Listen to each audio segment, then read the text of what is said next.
Welcome back, and Deji is joining us for today. Okay, Dej, so what you're seeing right now, Dej, is an open-world action-adventure game on the Mega Drive / Genesis. Wow, that sounds very ambitious. Yeah. Does it work?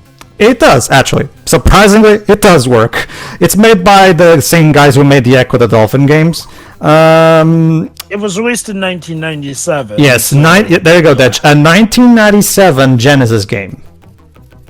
Does it give you a basic... To give you a basic Hold on. The N64 and PS1 were already out at that time. Mm-hmm. Yeah.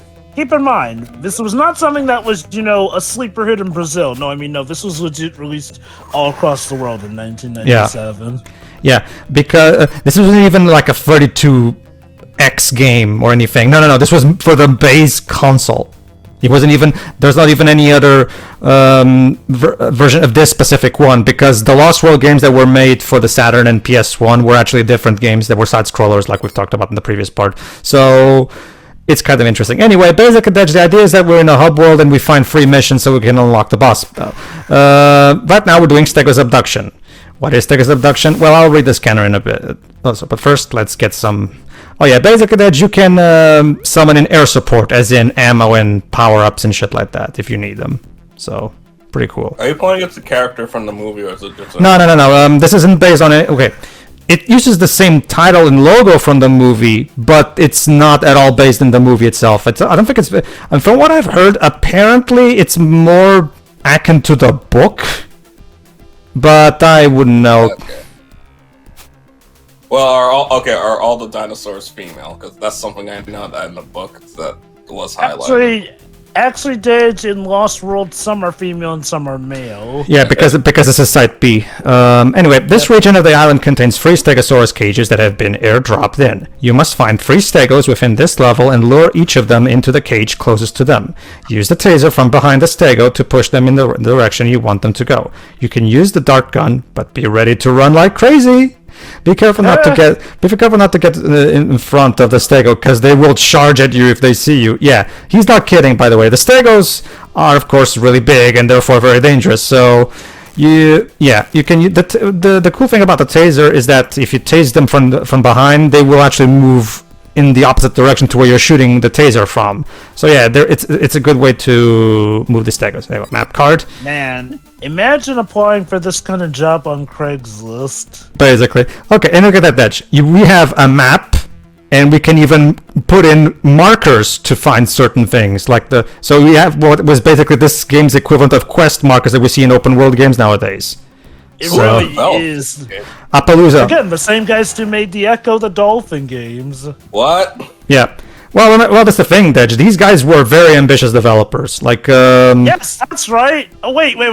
Hold on. You went to the cage, but you phased out. That's how. That's not a glitch, by the way. That's how it works. Apparently, okay. My brother, who also grew up with this game, he always interprets that there's some kind of exit on the other side of the cage that the man goes through. The game never really explains how your character can get out from the other side. And yes, Dej, you are seeing this properly. You even get vehicles in the overworld, like in an open world game. Yes. That's the thing about this game. And the reason I wanted to do this game is because nobody talks about this one. Because this game basically fell into obscurity because it came out at a time where nobody was playing Mega Drive games anymore. It's so weird that James Rolfe did not include it in his retrospective or Jurassic Park games. Or maybe he himself doesn't even know this game exists either, too. That's the thing. A lot of people don't even know this thing exists. So I wonder if Game Apologist covered this game. I don't know. Anyway, but yeah, back to your point. I guess that would actually not be a bad idea. A cage meant to hold in dinosaurs. You could lure them in by letting them chase you in, and then there'd be a smaller door that only you can fit through, but the bigger dino can't. Honestly, you don't even need a small door. If there are dinosaurs of big size, you can just, make the distance between the bars enough for you, but not for the dinosaurs. Mm-hmm. It's interesting you say that. It's interesting you say that too, because there's actually some barriers that you can circumvent by going through a small little opening to the side.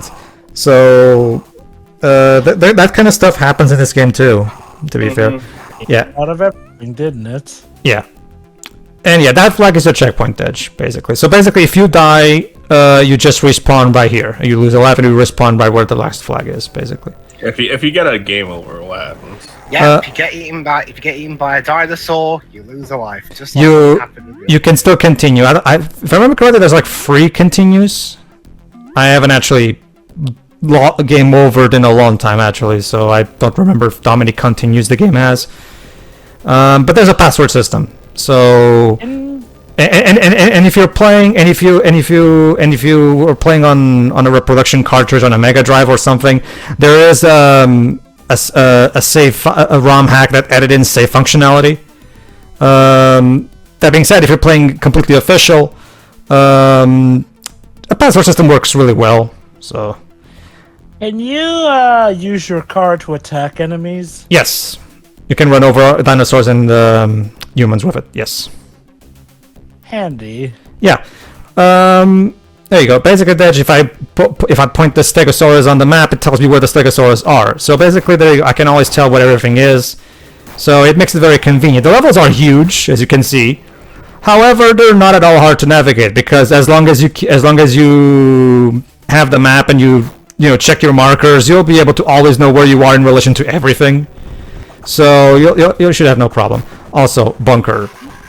That Dilophosaurus just blew up the car. What a dick. Alas. And yes, Teo, once again, this game also suffers from Ultima 8 problem of some barrels exploding for no reason. Yeah, you mentioned that in the previous part. So you guys looking forward to seeing the new movie? Yeah, you mean I guess. you mean Dominion? Honestly, after Fallen Kingdom and Book of Eri, I have no faith in Colin Trevorrow, to be honest with you. Oh, wait, hold on. Is Colin Trevorrow still doing Dominion? I thought they replaced him with somebody else. Well, remember, Jova, the whole reason he made Fallen Kingdom have that stupid plot to begin with was because he wanted to have that particular scenario where dinosaurs are all over, I know that. What I'm saying is, I thought that after Fallen Kingdom, he kind of got booted off Dominion, or... remember, he instead a project, if I recall correctly, attached to Star Wars, but magically, just like everyone else, suddenly decided to, not to do that. Book of Eri comes out, and suddenly Colin Trevorrow is no longer working on Star Wars. Suspicious.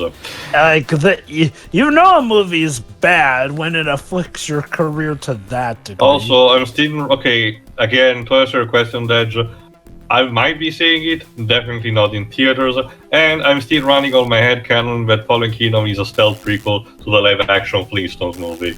Again, it honestly just makes sense, because both are universal, and the Flintstones in reality is a post-apocalyptic world where dinosaurs and humans live together, and it justifies why we still celebrate Christmas together. Come on. I mean, Terrence's theory is that it's actually a stealth correlation to Super Mario Bros. Because you have Jurassic Park 2, Lost World, that's what the sequel is called, and then you had the Mario Brothers 2 movie. Lost Levels. Come on, get in. Fuck. And then with the fourth movie, Jurassic World, which coincidentally was the title of the fourth Mario game, Mario World. So everyone's just like, oh, perfect. Fuck. It's secretly a Mario. Yeah. Wow, dang. I thought they would chase you all the way. So yeah, you know what? Fuck it. Let's do this the old-fashioned way. Come here. There you go. Being a hunter requires good fitness for when you get chased as all hell by a dinosaur. Exactly. Of course. The game actually does have a good enough variety, just good enough a variety of missions. There is a repetition of various types of missions, like going through a cave, get X number of collectibles here, mission. But the game does mix it up just enough so that it never gets too repetitive. So each of the oh yeah, and that, sorry everybody, but the emulator fucked up. Sorry about that. Oh, so many particles. I guess Little time. that's the thing too. I tried various emulators. Apparently, this is one of the harder games to emulate. Again, okay, you didn't mention that, but I guess I could get that vibe considering how despite everything, even the performance is still cannot manage to be optimal. That's the thing too. Like I've said, like not a lot of people mention this, but back in the day, there were plenty of games on the Mega Drive, even good games that had slowdown here and there. Frame rate issues have always been a thing in video games. No, that I do know, but usually emulation tries to, at the very least, accommodate to that and manage to potentially unlock the true potential of the game. Like I said before, sometimes it doesn't happen, obviously, because of technical reasons, like we crashed to Insanity, for example. But it depends. It depends on things too, because the thing, for example, the Super Nintendo port of Street Fighter 02, as a well-known issue where it goes round 1, fight, then a small little a full second pause before you can actually start the fight, right? And that's because that game was kind of left unfinished a bit because apparently Capcom had some kind of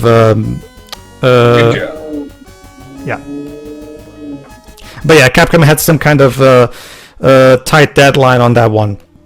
However, the fans fixed it not by changing necessarily the emulation, but by actually fixing up the code of the game itself.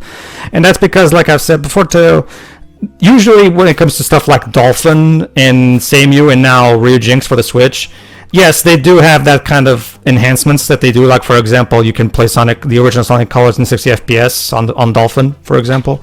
But the thing is, that's only been a thing in emulators starting with the Saturn and PS1 stuff. Like, when it comes to pre 32-bit consoles, usually what ROM hackers do is they instead just fix up the ROM itself rather than have some kind of emulation feature that enhances the game or anything, because at least that I'm aware, there's no emulators for these older consoles that actually have built-in enhancement features.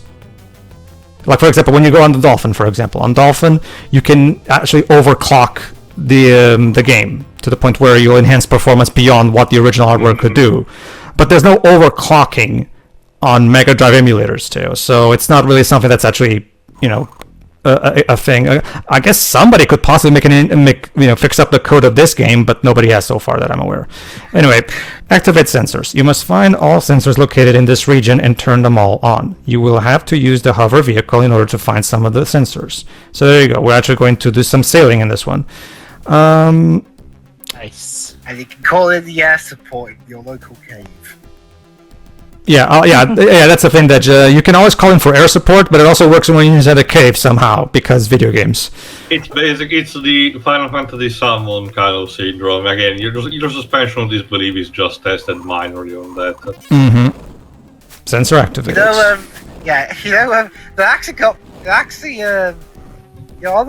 kind of wish that there was like an Easter egg where if you try and summon something that would obviously not work, the monster would just be squished and not be able to do much of anything.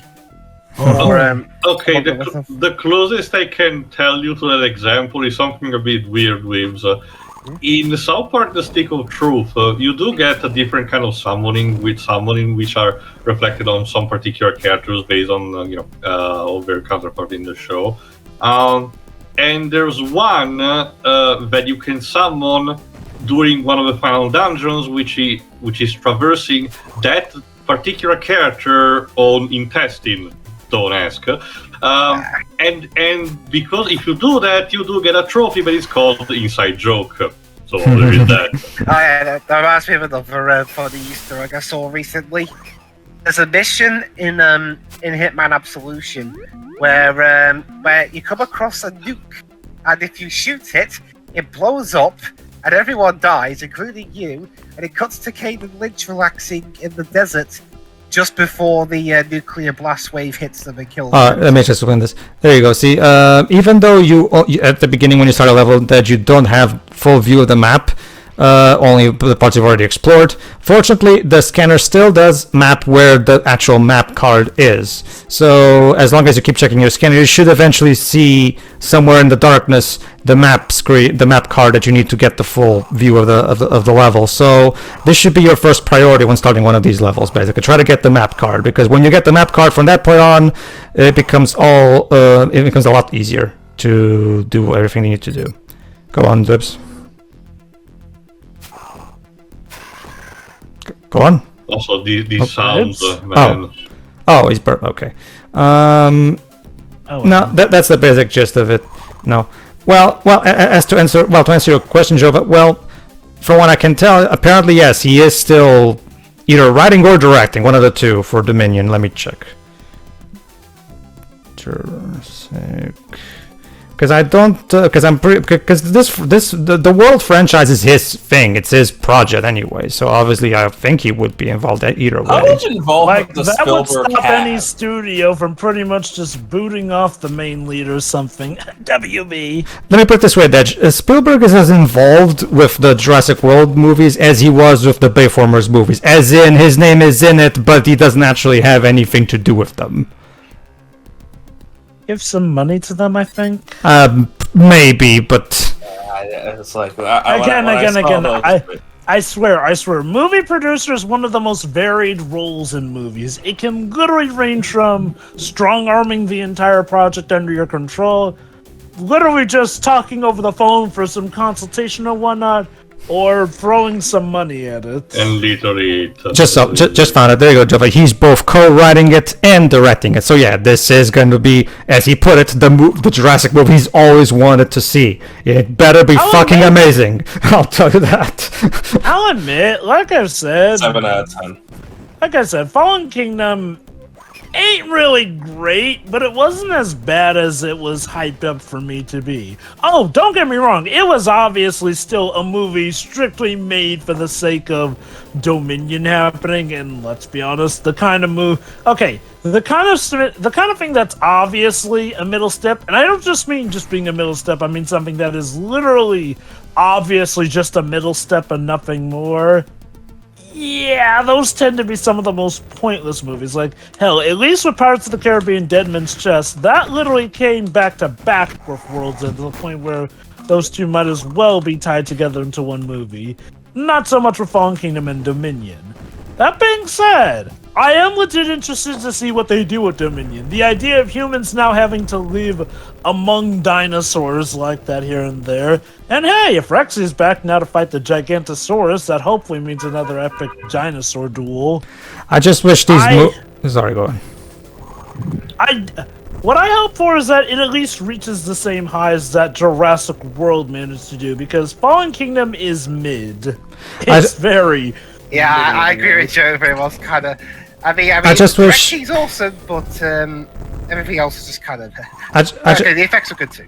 I just wish you would. What about the clone daughter? Sorry. Hold on, Dej. I just wish we'd have a Jurassic movie that has a really good, meaningful story again, like with the first one. To be honest with you, because don't get me wrong, I like watching fun dinosaur set pieces too.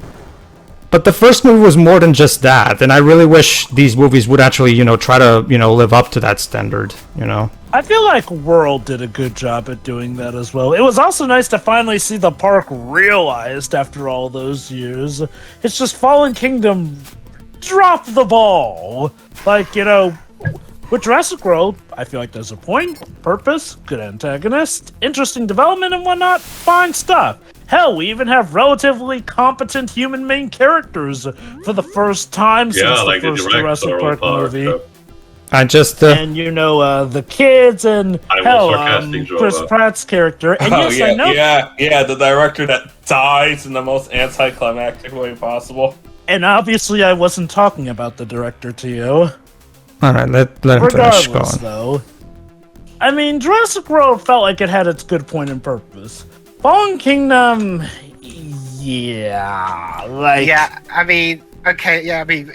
Trevor even admitted it was a means to an end. And I think it does say something that either he was too embarrassed about what happened with Booker Henry that he just threw the whole thing onto J.A. Bayona to direct, or the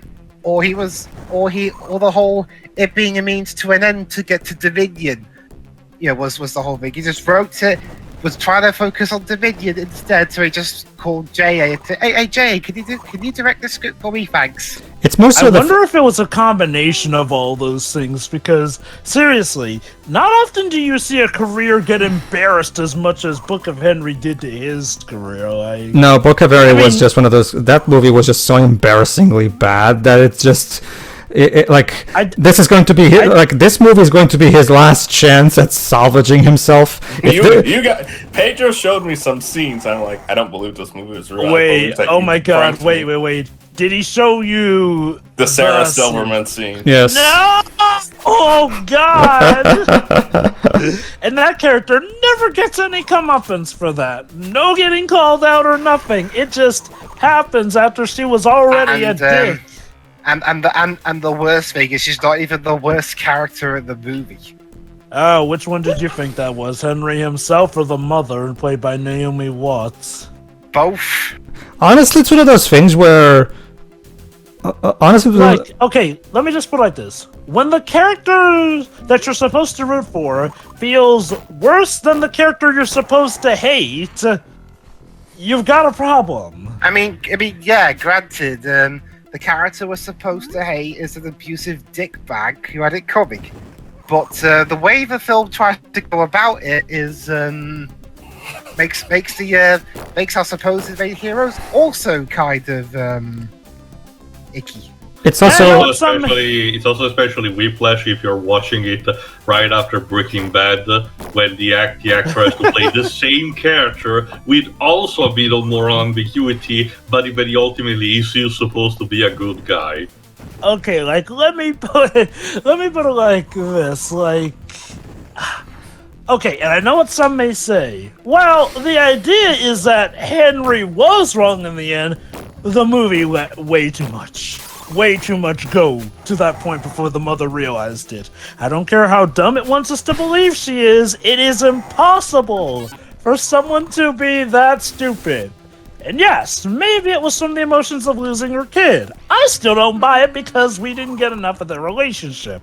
Hell, you know at the start of that whole thing. We are not murdering the police commissioner. And that's final. Yeah. So she said to a tape recording. Edge over. Yeah. No. Okay, now go to the left. No, your other left. I'm not kidding you. I'm not. Henry's clairvoyant to death. Let me put it like this. Book of Henry at times makes Looney Tunes seem sane by comparison. The characters that by definition are called loony seem sane compared to that movie at times. It's a laughable movie that is incredibly silly and is completely unaware of it. And as a result, it kind of becomes a really hilarious experience if you just turn on. The way to watch Book of Henry is turn on Riff Tracks mode in your head and just watch it. Like get drunk with friends, and it's a blast. I just couldn't even with that. Gotta be honest. Yeah, okay, I'm not gonna lie. Book of Henry is that movie where, at first you'll be having fun, then you just start to realize how sad everything is. And not in like this is legit tear-jerking. No, in a bout of sad, what a circus kind of sad. To say not potentially being creeped out. Again, it's pretty much the same as Ghost Dad with me. Just, I wanna forget it. Oh no, Ghost Dad is just terrible. Ghost Dad is just terrible. But I mean, wow. But it's fitting a terrible movie starring a terrible person. So it's one of. It probably doesn't help that this came out before we knew that stuff about Cosby, but yeah, I guess. All the same, though, separating the character from the actor, Oh, sorry, go on. So for me, it's one of those. Like I said, it's like we said in our Generations commentary. Like me and Shiroi, and I remember even Dwebs and to a lesser extent you, Joe, but had a lot of fun commentating on that movie. So it's not. So I will argue the movie can be really enjoyable on a B movie if you know what you're getting yourself into. Let me put it like this. Yes, there were times when I did have fun tearing it apart with you guys. Like hell, in general on this show, I do get a kick out of tearing a new one on terrible media and giving it its just desserts and dues. That being said, I won't lie, Book of Henry is one of those cases where it did get to the point of testing my patience at times. Let me guess, Especially the with Sarah Silverman scene, yeah. For me, it's one of those things where I'm just like, the radical changes in tone are just so baffling that it just makes, it's just so... Oh yeah, this I love this quote from TV Tropes on that movie, how... spiritual adaptation, according to Trevorrow, the Book of Henry is, apparently, a retelling of Star Wars Episode 4. Yeah, I remember that. I'll read his logic so you guys can try and follow along. Henry was Obi-Wan Kenobi, and he died in the middle. I got to that's not the full quote yet. Henry was Obi-Wan Kenobi, and he died in the middle, and he left a set of instructions how to take out the Death Star where Darth Vader was holding a princess captive. And at the very end, when he had the target in his sights, he had to remember his training, guided by this ghostly voice. And then Han Solo comes in with the Rube Goldberg machine and gives him the moment. And ultimately, the princess saves herself. You see why I don't have any faith in this madman. Okay, there's obviously every single part of that. To quote Star. Okay, to quote Star Wars itself. It's amazing. Everything you said is completely wrong. Yeah, basically. You know. I may hate that movie, but that quote is very versatile. But gotta be honest, the out of all of that, the thing that I think it's the most offensive in comparing the whole media to Star Wars is comparing the Millennium Falcon to a Rube Goldberg machine. Fuck off. Yeah. You know, I wonder if Colin just said that because he was in a really big Star Wars mood because he was all set to get to his own hot, spiffy Star Wars movie. Yeah, well, that's the thing though, Jover. He and Derek Connolly's names are still credited on story for episode 9. Mm-hmm. Yeah. Trust me, the whole thing with episode 9 is a mess, to say the least. Yeah. I mean, I'll be fair to Trevorrow in that scenario. He wasn't the main culprit. It's one of those no, the thing is, no, it's... See, okay, let me put it this way. The problem with Trevorrow is that he only looks at storytelling on broad strokes, as in that comparison with Star Wars, for example. Like, also, he's J.J. Abrams, but maxed out in that regard. I will argue J.J. Abrams is at the very least more. J.J. Abrams at the very least has Super 8 under his belt, and Star Trek 09. You know? Hence why I said he's J.J. Abrams cranked up to the max. Like, okay, I'm not saying that J.J. Abrams has the same problem to that extent. In fact, I wouldn't even call it a problem in J.J. Abrams' case. It's like, well, J.J. does like to go big and broad, but he still delivers often good popcorn flicks. Trevorrow sounds like if you maxed out the idea to just look at stuff in big strokes, like that one bout of J.J. Abrams and cranked it up, essentially, is what I'm getting at. Sure. All right, we can... all right, everybody, tune in next time where we finish the first subworld and meet the first boss, which is could be kind of interesting. So tune in for that. Yeah. See ya. See ya.